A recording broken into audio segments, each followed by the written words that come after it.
Hello everyone. Kini kita good news nam tak tu kena ikbal depan thau ya kini exam jo kini SSC jadi kini kes nam arja arpsan berkum joro hak tu kapor bana mi notification ki a ya tu ka post ka bala pindai hajar henry ya kini ka post menta kila increase per menta kalong san phela hajar reus pa kandai pheu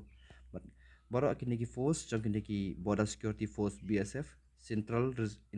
Industrial Security Force CISF Central Reserve Police Force CRPF Sastra Simabal SSB Indo-Tibetan Border Police ITBP, Assam Rifle AR, Secretariat Security Force SSF, Berkumjoro, Narcotics Control Bureau NCB. Baru kini force kila update lah kajong kataka vacancy kajong okay? Kumni kalong jong BSF approximately kan rujar last part nya puai. But jong CISF bakambon tamo kabalok kan rujar san part nya puai. Jong CRPF kan sahojar last part sab kondai. Bajong SSP kalong kandai spa R, jong ITBP kalong lajar saus pa Andrew Pupra, bajong ke Assam Rifle kalong kat pras pa Andrew Pusan, jong ke SSF pat kalong sis pa live R, bajong kini ki NCB kalong RPO R. Berkum joro jong ki female ro ki update ya kata ka post. Tekane kalong ka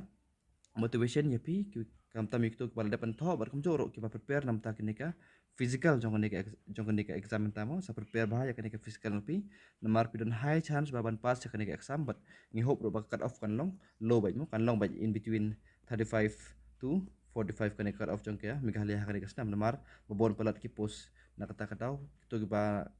expect ba kani ka max jong pi kan pass pin cross ya kani ka range mo te sa prepare bahana ta kini physical jong pi namar physical jong pi pit hapan pass ya kutukas 5 kilometers okay main 5 kilometers hapo jong ka arpsan tani pilak ban po hapo jong ka niro bapin